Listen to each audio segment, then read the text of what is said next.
Hello guys and welcome to day 11 of this MySQL DB series. So guys last class में मतलब day 10 में हमने सीखा था कि टेबल के अंदर जितने भी रिकॉर्ड्स हैं हम उसको कैसे देख सकते हैं यूजिंग सिलेक्ट स्टेटमेंट. सो आज के इस वीडियो में हम जानेंगे कि अगर आपके टेबल में कॉमन नेम्स हैं तो आप कैसे सिर्फ डिस्टिंक्ट वैल्यू को आप देख सकते हो. समझ में आ रहा है? आपको सिर्फ डिस्टिंक्ट वैल्यू ही देखना है, मतलब आपके जो वैल्यूज कॉमन है रिपीट हो रहे हैं बार बार, आप वो रिपीट नहीं देखना चाहते हो. सिर्फ एक बार आप वो नाम देखना चाहते हो या फिर आईडी देखना चाहते हो या फिर कुछ भी देखना चाहते हो सिर्फ सिंगल टाइम. सो आप कैसे कर सकते हो, ठीक है. सो स्टार्ट करते हैं हमारे आज की इस वीडियो को.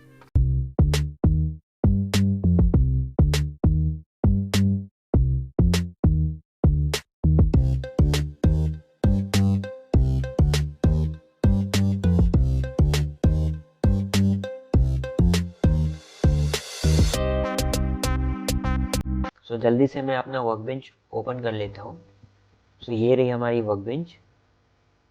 अब देखो, सो अगर आप मेरे प्रीवियस वीडियो देख रखे हो तो आपको समझ में आ रहा होगा. अगर आप मेरी वीडियो को पहली बार देख रहे हो तो मैं रिकमेंड करूँगा कि आप मेरे प्लेलिस्ट में जाके माई सिक्वल ट्यूटोरियल फॉर बिगनर वाली जो मेरी प्लेलिस्ट है सारी वीडियोस को आप पहले देख लो तो ज़्यादा अच्छा आपको समझ में आएगा. सो इस टेबल में जैसे कि आप देख सकते हो SID S001 and SID S006, इस दो आईडी में नाम जो है बिल्कुल सेम है. Visu Visu, gender male male, city Bengaluru Bengaluru. तो जैसे ही आप सेलेक्ट स्टार ये वाले क्वेरी को आप एग्जीक्यूट करोगे ना तो देखो मुझे इस टेबल में दो दो बार नाम रिपीट हो रहा है.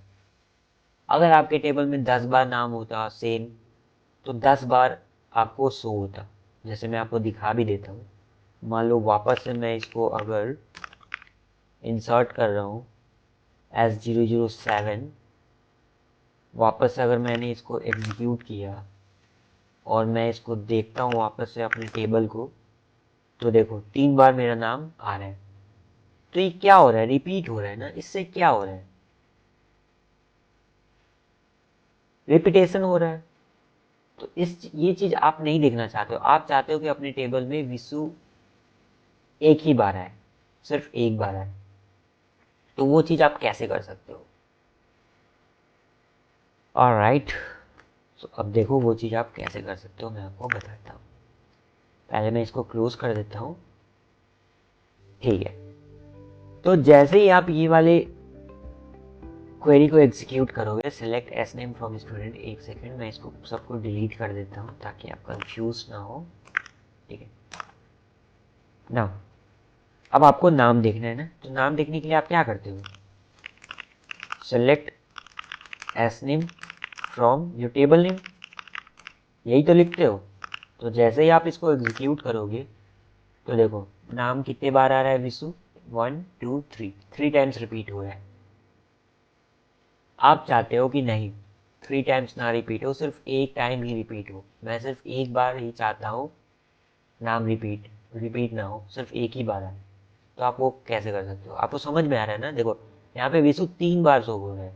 रिपीट 3 बार नहीं करना चाहिए ना, एक ही बार करना चाहिए. जेनिफर तो अकेली है इसलिए एक ही बार शो हो रहा है. सिमिलरली टेलर, एंड्रू, स्कारलेट ये सब एक एक बार हमारे टेबल में था इसलिए एक बार ही शो हो रहा है. बट विसु 3 बार था इसलिए यहाँ पे जैसे ही मैं सिलेक्ट स्टेटमेंट रन कर रहा हूँ तो 3 बार शो हो रहा है. आप चाहते हो सिर्फ एक बार हो, तो उसके लिए आप क्या करोगे? आपको लिखना है सिलेक्ट डिस्टिंक्ट, बस यही लगाना है और कुछ नहीं करना है. आपको बस डिस्टिंक्ट कीवर्ड एक लिख देना है. इससे आपका क्या होगा? देखो जैसे ही मैं इस लाइन को अब एग्जीक्यूट करूंगा तो देखो विशु सिर्फ एक बार आया ना, एक बार है ना कमाल का. तो डिस्टिंक्ट कीवर्ड की हेल्प से आप सिर्फ डिस्टिंक्ट वर्ड को ही देख सकते हो. डिस्टिंक्ट का मतलब समझ रहे हो? अकेला, यूनिक. नाउ अब आपको एक और बात बताता हूँ. यहाँ पे मुझे एक और चीज लिखने दो. तो ये समझ गए आप किसी पे भी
यहाँ पे आपके मन में एक सवाल आना चाहिए, आपको क्वेश्चन पूछना चाहिए। आप चूंकि तो यूट्यूब पे मैं पढ़ा रहा हूँ तो आप क्वेश्चन नहीं पूछ सकते हो, बट किसी न किसी स्टूडेंट के माइंड में ये चीज़ आया होगा कि एसआईडी तो हमारी प्राइमरी की होती है ना, नाम रिपीट हो सकता है, स्टूडेंट का नाम कॉमन हो सकता है, लेकिन एसआईडी कॉमन नहीं होता है।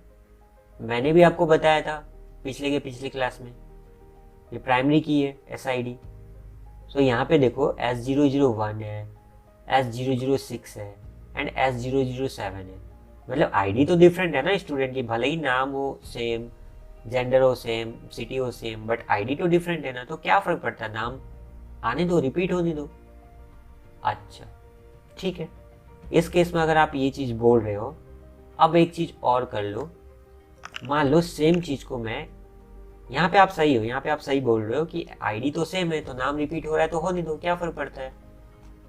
लेकिन इन केस अगर आपका सेम चीज S001 फिर से अगर किसी ने इंसर्ट कर दिया, ठीक है, सेम आईडी, सेम नाम, सेम जेंडर, सेम सिटी, सब कुछ सेम है, इंसर्ट करा, एक बार आप देख भी लो आपके टेबल में क्या क्या चीज इंसर्ट हुआ है। देखो S001 विसु मेल बेंगलुरु, और नीचे भी S001 विसु मेल बेंगलुरु। अब बोलो, ये तो बिल्कुल सेम हो गया ना, आईडी भी सेम, नेम भी सेम, जेंडर भी सेम, सिटी भी सेम, सब कुछ सेम हो गया। तो अब तो आपको डिस्टिंक्ट लगाने की जरूरत पड़ेगी है ना, बताओ, क्योंकि ये तो पॉसिबल नहीं है ना, आईडी दोनों की सेम हो नहीं सकती, मतलब आपकी डेटा रिपीट हो रही है। तो अब आपको क्या करना है, यहाँ पे लगा दो, आप डिस्टिंक्ट लगा दो। जैसे ही आपने सेलेक्ट स्टार करा तो आपको कितने रिकॉर्ड रिटर्न हुए बताओ, 7 और 1 8 रिकॉर्ड आपको रिटर्न हुए, ठीक है। लेकिन जैसे ही आप यहाँ पे डिस्टिंक्ट लगाओगे, अब आपको कितने आएगा बताओ, 7 आएंगे, बिल्कुल सही। देखो 7 आया, वो जो 1 रिपीट हो रहा था ना वो अब नहीं आया। तो ये चीज है, डिस्टिंक्ट के हेल्प से आप ऐसे फाइंड आउट कर सकते हो, सिर्फ यूनिक वैल्यू आपको मिलेगी डिस्टिंक्ट कीवर्ड्स। समझ में आ गया? बहुत ही आसान है यार, बहुत ही आसान है। तो आज के इस वीडियो में बस इतना ही था। अगर आपको ये वीडियो पसंद आई हो तो आप इस वीडियो को लाइक करें, शेयर करें, और मेरे चैनल को अभी तक आपने सब्सक्राइब नहीं करा है सो प्लीज़ आप मेरे चैनल को सब्सक्राइब कर ले। मिलता हूँ मैं आपसे अगली वीडियो में, टिल देन बाय बाय।